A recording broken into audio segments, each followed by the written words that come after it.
এই বিশ্ববিদ্যালয়ে ভর্তি হওয়ার পর থেকে কিন্তু আমরা যে আবাসন সংকট, সেই সংকটের এই বিশ্ববিদ্যালয়ের প্রতিটা শিক্ষার্থী আবাসন সংকটের ভুক্তভোগী, যারা কিনা ক্যাম্পাসে আসার পরে কোনো ধরনের একটা ন্যূনতম আবাসন ব্যবস্থা আর সুযোগ পাচ্ছে না। আমরা পুরান ঢাকার মতো একটা অস্বাস্থ্যকর পরিবেশে আমাদের এখানে থাকতে হচ্ছে, যেখানে জীবন প্রতিটা সময়কে সংগ্রাম করে আমাদের বাঁচতে হচ্ছে, এখানে টিউশন করে মানবতার জীবনযাপন করতে হচ্ছে। তো আমরা চেষ্টা করবো যে শিক্ষার্থীদের জন্য যাতে আবাসন ব্যবস্থা নিশ্চিত করা যায়, সেজন্য আমাদের দ্বিতীয় ক্যাম্পাসের কাজ যেহেতু ইতিমধ্যে সেনাবাহিনীর হাতে হস্তান্তর করা হয়েছে, এবং সেই কাজকে যাতে খুব দ্রুত সময়ের মধ্যে শেষ করে সেখানে আবাসন ব্যবস্থা নিশ্চিত করা যায়। এবং পাশাপাশি পুরান ঢাকার বাণী ভবন এবং হাবিবুর রহমান হল ইতিমধ্যে নির্মাণ শুরু হয়েছে, এবং সেই কাজকে খুব দ্রুত সময়ের মধ্যে শেষ করে সেখানে যাতে শিক্ষার্থীদেরকে আবাসন ব্যবস্থা করা যায়, সেটা নিয়ে আমরা কাজ করব। পাশাপাশি এই ক্যাম্পাসের যেই আমাদের যে মেডিকেল সেন্টার আছে, সেই মেডিকেল সেন্টারকে কীভাবে আধুনিকায়ন করা যায় এবং সেখানে যাতে সার্বক্ষণিক বিশেষজ্ঞ ডক্টর পাওয়া যায়, সেজন্য আমরা হয়তোবা চুক্তিভিত্তিক ডক্টরের এখানে ব্যবস্থা করুন। পাশাপাশি এখানে যাতে সকল ধরনের চিকিৎসা সেবা নিশ্চিত করা যায়, সেটা নিয়ে আমরা কাজ করব। আমাদের জগন্নাথ বিশ্ববিদ্যালয়ের 18,000 শিক্ষার্থীদের জন্য শুধুমাত্র একটা মাত্র ক্যাফেটেরিয়া আছে। সেই ক্যাফেটেরিয়ার খাবারের মান অত্যন্ত নিম্নমানের। সেই ক্যাফেটেরিয়ার খাবারের মান কীভাবে উন্নত করা যায় এবং সেটাকে শিক্ষার্থীর বাজেটের মধ্যে আনা যায়, সেটা নিয়ে আমরা কাজ করব। পাশাপাশি আমাদের জগন্নাথ বিশ্ববিদ্যালয়ের শিক্ষার্থীদের জন্য যে পর্যাপ্ত খেলার মাঠের সংকট রয়েছে, খেলার মাঠের সংকট নিরসন করার জন্য চেষ্টা করব, এবং শিক্ষার্থীদের যাতে স্পোর্টসমুখী করা যায়, সেটা নিয়ে আমাদের বিভিন্ন ধরনের ইভেন্ট থাকবে, কর্মসূচি থাকবে।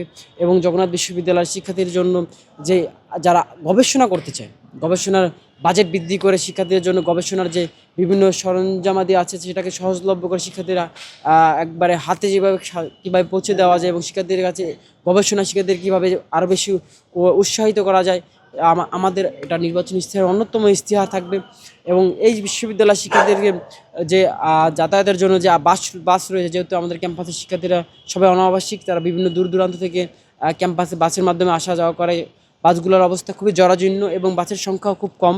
এক্ষেত্রে বাসের সংখ্যা কীভাবে বৃদ্ধি করানো যায়, এবং বাসের দক্ষ ড্রাইভার নিয়োগ থেকে শুরু করে বাসের রুট সংখ্যা বৃদ্ধি, এবং বাসের মধ্যে ওয়াইফাই থেকে শুরু করে লোকেশন ট্র্যাকিং সিস্টেম থেকে শুরু করে আমরা কীভাবে শিক্ষার্থীদের জন্য আরও বেশি কাজ করে যাওয়া যায়, এবং আমাদের যে বিশ্ববিদ্যালয়ের কেন্দ্রীয় লাইব্রেরি আছে, সেই লাইব্রেরিকে কীভাবে আধুনিকায়ন করা যায়, এবং আমাদের কেন্দ্রীয় মসজিদ থেকে শুরু করে মসজিদের অবকাঠামোগত মান উন্নয়ন। এবং আমাদের এই বিশ্ববিদ্যালয়ে প্রায় 2,500 থেকে 3,000 সনাতনী শিক্ষার্থী রয়েছে, যাদের এই বিশ্ববিদ্যালয় প্রতিষ্ঠার পর থেকে অন্যতম দাবি হলো মন্দির নির্মাণ করা। কিন্তু এই বিশ্ববিদ্যালয় প্রশাসনকে বারবার বলা সত্ত্বেও কিন্তু বিশ্ববিদ্যালয় প্রশাসন এই যে আমাদের সনাতনী ভাই বোন যারা আছে তাদের জন্য মন্দির নির্মাণ করেনি।